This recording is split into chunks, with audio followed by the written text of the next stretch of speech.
안녕하세요. 코리아 매뉴얼입니다. 오늘은 한국의 지리적 위치에 대해 알아보겠습니다.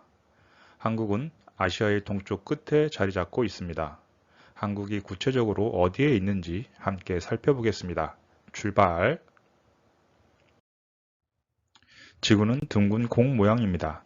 하루에 한 번 스스로 자전을 하며 1년을 주기로 태양을 한 바퀴 돌고 있습니다. 물론 정확히 표현한다면 지구가 한 바퀴 도는 주기를 지구인들은 하루라고 정의했고 지구가 태양을 도는 시간을 1년이라고 정의한 것이겠지요.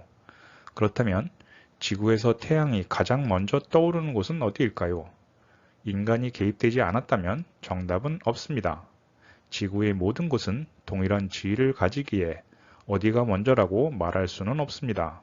이때 지구에 인간들이 개입하여 지구의 하루에 대해 정의합니다. 드디어 지구에서 전 세계인의 공통 시간이 탄생하는 순간이죠. 1884년 워싱턴 DC에서 열린 국제회의에서 런던 그리니치 천문대를 지나는 자우선을 경도의 본초 자우선으로 결정합니다. 자우선이란 북극과 남극을 연결하는 가상의 선입니다. 무수히 많은 선들이 있을 수 있지만 지구인들은 그 선들 중 그리니치 천문대를 지나는 선을 0번선으로 정한 것입니다. 그리니치는 영국 런던에 위치했던 천문대로 현재는 박물관으로 사용되고 있습니다. 따라서 태양이 본초 좌우선을 지날 때 낮 12시가 되며 이를 기준으로 지구상의 모든 지역의 시간이 정해집니다.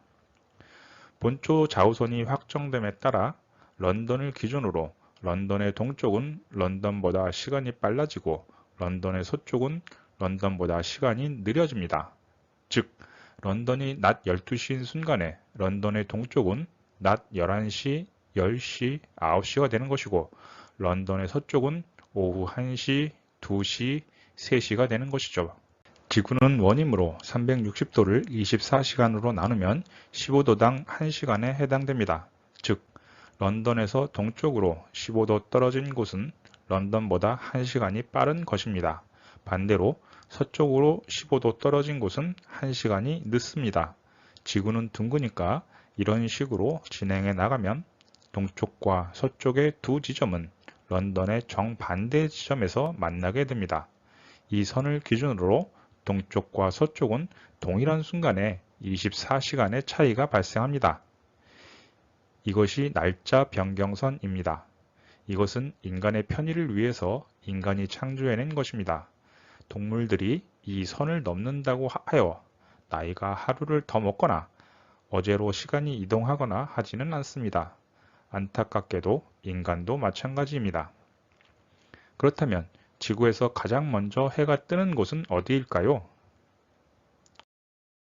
런던과 정확히 180도 반대쪽에 있는 키리바시 공화국입니다. 33개의 섬으로 이루어진 키리바시 공화국은 날짜 변경선이 나라를 통과합니다.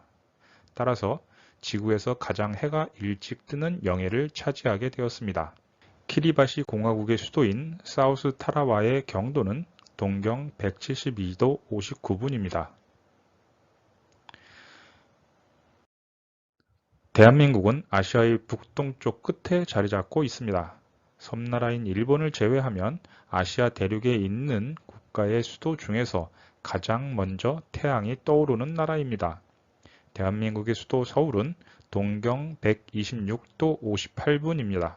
따라서 그리니치보다 약 8시간 30분 정도 빠르지만 표준시는 동경 135도를 사용하므로 런던과 9시간 차이가 납니다. 즉, 날짜 변경선을 통과한 태양은 3시간 후 대한민국을 지나고 그로부터 9시간 후에 런던을 지납니다.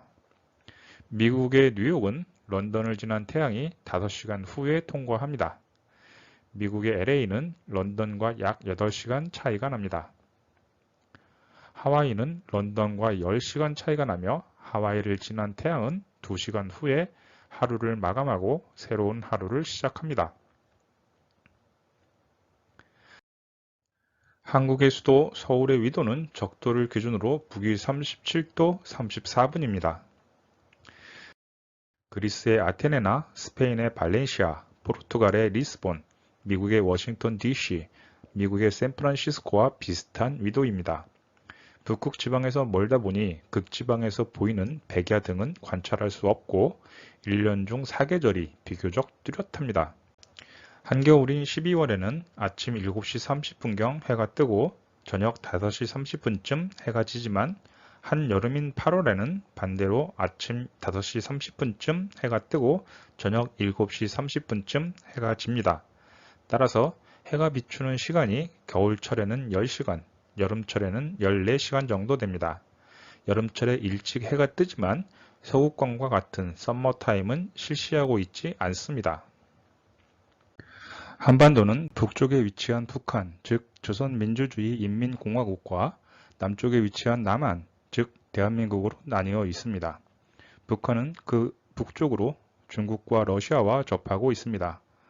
시베리아 횡단 철도의 출발점인 러시아의 블라디보스토크가 바로 옆에 있습니다. 남한과 북한을 합한 국토의 면적은 영국보다 약간 작은 크기이지만 북한보다 약간 작은 남한만의 크기는 아이슬란드보다는 작고 헝가리보다는 큽니다. 미국과 비교하여 본다면 대한민국의 크기는 켄터키 주보다는 작고 인디애나 주보다는 큽니다. 전체 면적 중 약 70%가 산악지형이므로 나머지 30%의 면적에 5,200만 명이 살고 있습니다. 이탈리아와 같은 반도 지형인데 반도의 북쪽은 대륙과 연결되지만 북한이 자리 잡고 있어 왕래가 불가능하고 나머지 동, 서, 남쪽은 바다로 둘러싸여 있습니다. 대한민국은 육로를 통해 다른 나라로 이동할 수 없기 때문에 비행기나 배로 이동할 수밖에 없습니다. 2019년 입국자를 보면 전체의 90%가 비행기를 이용해 입국하였고 나머지 10%가 배를 통해 한국에 입국하였습니다. 비행기 이용객 중 74%가 서울의 관문인 인천국제공항을 통해 입국하였습니다. 가까운 일본이나 중국, 홍콩, 대만 등의 경우 비행시간은 한두 시간에서 4시간 이내입니다. 태국이나 말레이시아 등의 동남아는 6시간 정도 소요되며 호주는 시차가 1시간이지만 정반대 쪽인 남반구 2기에 10시간 이상이 소요됩니다. 미국의 LA나 유럽의 영국 등은 12시간 정도가 소요되고 미국의 동부나 유럽의 이탈리아, 로마 등은 13시간 이상이 소요됩니다. 그러나 이것은 긴 시간이 아닙니다. 강인한 정신력과 체력을 가진 분들은 모스크바에서 출발하는 시베리아 횡단 철도를 타고 7박 8일간 여행하여 블라디보스토크를 방문한 후 비행기나 배를 이용해 대한민국을 방문하기도 합니다. 오늘은 대한민국이 어디에 위치하고 있는지를 살펴보았습니다. 다음 시간에는 한국의 사계절과 기후에 대해 알아보도록 하겠습니다. 다음 시간까지 안녕.